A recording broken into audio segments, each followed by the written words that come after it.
This is literally... You could have guessed this.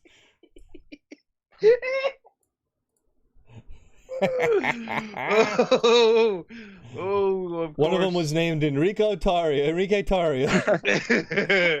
They were just all Proud Boys who all were ratting each other out at the same time. Can I make, since it's my first night back in a while, I think it's only appropriate for me to have a hot take. Go ahead, have a hot take. Oh yeah, do it. End it. If you see this story and you're like, oh my god, yeah, haha, totally not shocked, but you think like the Cuban people are protesting against the tyranny of their government, yeah, you need to just never speak again. That's not a hot take. It's not a hot take. P.S. Ted Cruz, go fuck yourself. Yeah, yep, for exactly. a single fucking moment. Get him. There's any kind of like in-between stance on this, you would have been posting, if Instagram was around in 2001, you would have been posting infographics about how, Iraq needed to be liberated and that the people needed our help. And that, you would have been posting infographics on your Instagram story about the people that needed our help. Yep.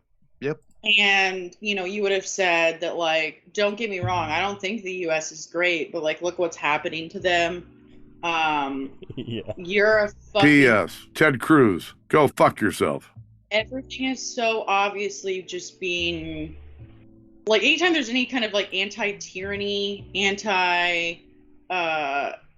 dictatorship, whatever, it literally is always the CIA. Like, I know that it's like, it's become like a meme to say everything is like Fed shit, but like legitimately. And all of you are so fucking stupid that you fall for it. Like that people that are like, well, it's like, no.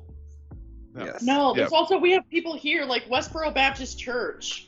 Like, do you think that if they showed up for a protest, all of a sudden that means that like, that's how the American people feel? No. Fucking dumbasses. Yeah. It's no different than like, oh well, maybe we should stay in Afghanistan because of the women's rights. Hey, you gotta look where the sources are, right? I think that's a big part. Is where is it coming from, right? We're seeing these headlines from. There was a massive Twitter campaign yesterday. I don't know if y'all saw it. Like, got those notifications of like, oh, breaking, Cuba, people are standing up to the government. I never get fucking news notifications on my Twitter.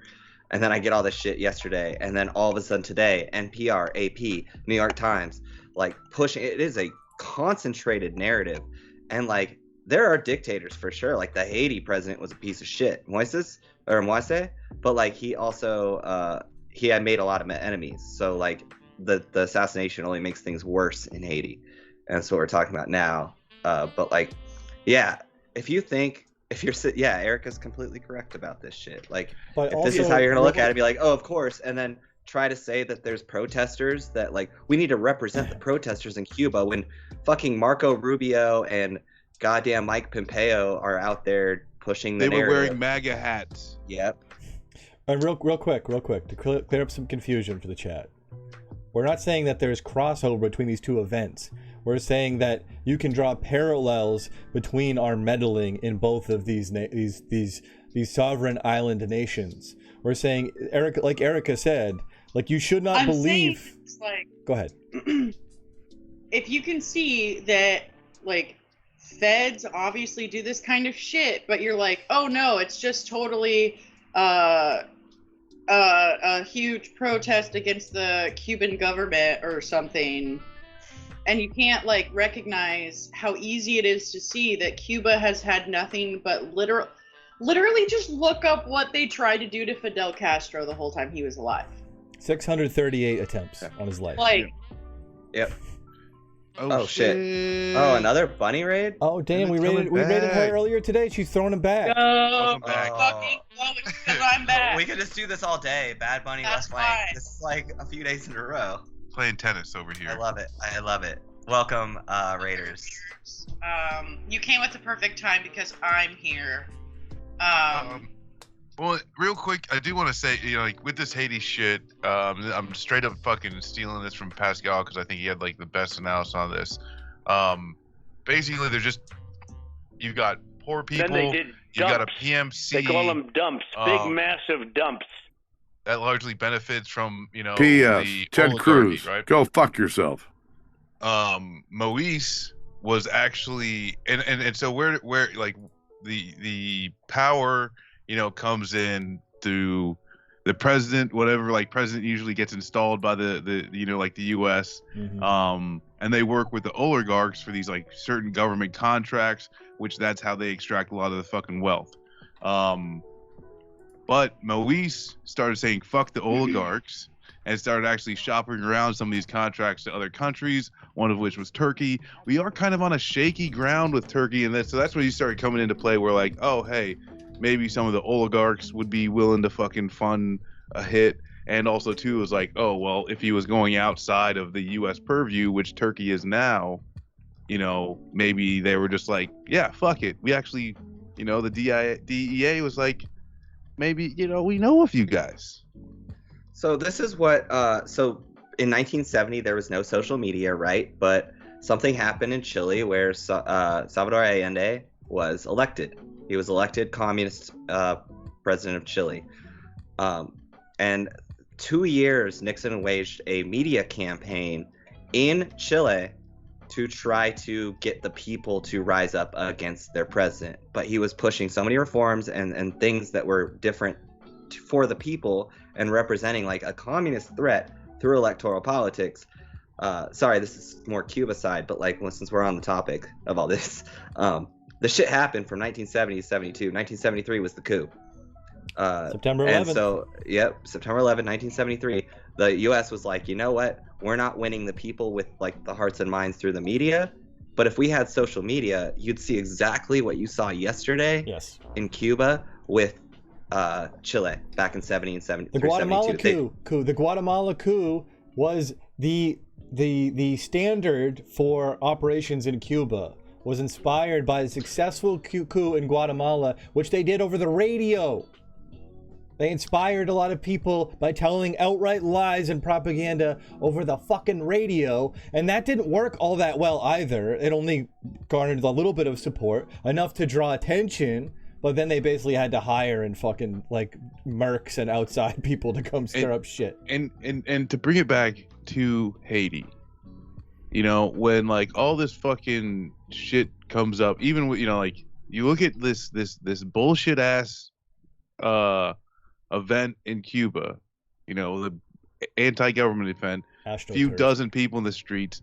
There's a pro fucking government, like where they're saying I am Fidel, carrying this fucking picture of him, like literally packed fucking streets, thousands of people. Haiti's been protesting their fucking government for years. The fucking U.S. fucking installed Clinton-backed government for years. The Haitian people have been protesting. Mm-hmm. The fuck Moise. It was supposed to be out in February. There's supposed to be elections. Both Trump and then Biden supported him not having elections and extending his own presidency. Yes. Okay. It's only a dictatorship when U.S. interests aren't first. Exactly. This whole fucking thing is orchestrated, and the more information that comes out about Moise's fucking killing, come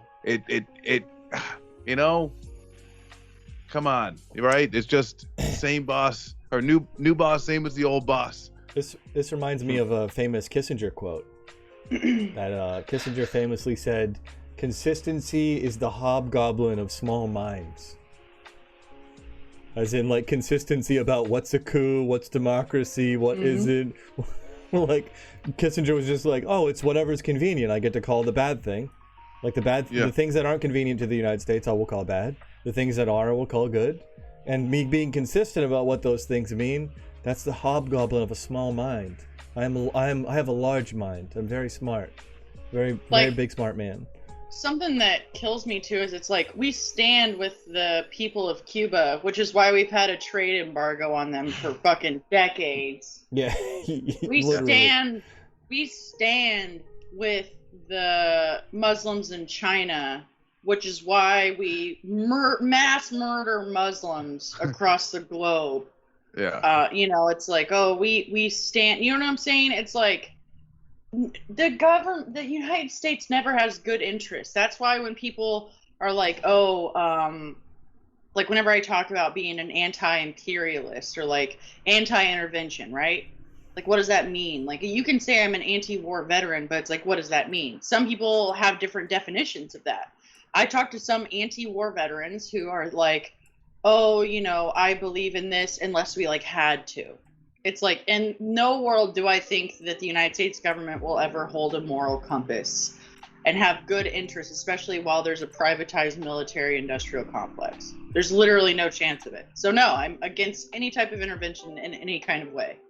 And this is why, like, this with me all the time on this, especially like Dems, like really get fucking in a tiffle. And I think this is why that rhetoric, the rhetoric of, oh shit, let's go. 5 gifted subs. Holy shit. I'm gonna quit my job now. Yes, wow. I don't need to get a job. Let's go. Thank you. That's it. Just sub so I can quit my job and you can have all these hot takes all day. You just put 1 gallon of gas in my car in California. No, thank you. Yeah, seriously. Have you thought about moving out of California? Can I interest you in Indiana? No. No, I kind of want to go on this. Like, this is important. What you're saying is like, giving credence to the good protesters in Cuba. Like, if you are gonna go out there, you save that shit for later. You want to end the embargo. That should be the only like left position at all, is ending the embargo and ending the sanctions on Cuba. It shouldn't be talking about some like, oh, there are some good protesters, but also the U.S. is no. There's no fucking but in either of statements, whether it's oh, we should end the sanctions, but we also have to recognize, no, it doesn't work like that. Keep that shit out of your mouth. It's kind of like saying Israel-Palestine's a conflict, or a like, talk about Hamas. Like, okay, you can say Hamas really is like bad. Yeah, exactly. Like saying, oh, Hamas is bad, but also Israel bad. Like, no, Israel's bad. Keep Hamas out of your fucking mouth, because you're only giving the fucking imperialists like the CIA and the feds a talking point, because you're giving in as a leftist. And I hope like people recognize that on the left. It's like, you give credence to this, you're giving them ammo. Stop it. I think like really, yeah, just to kind of just double down on what you're fucking saying, because like this is exactly, or at least like making those statements is exactly what they want. Right. And like when I say they, and it's like, okay, yeah, give me the fucking 10 cigarettes and a bunch of red lines. Okay. The whole point is these things is to push a narrative, is to make sure that the American people are just willing to sign off on shit, and like I brought up earlier, it was like, no one has thought about like, hey, there's this brutal dictatorship, yet we have also one of our detention centers over there, and holy shit, let's go. 300 biddies from Band of Strays. 300 biddies. 1619. That should put us in a hype train. I think we should be hitting any second. What's going on? I don't know. Is there not enough cooldown? I personally have a from earlier. We did get a hype train earlier today, but that was a prior stream. Shouldn't it reset and shit?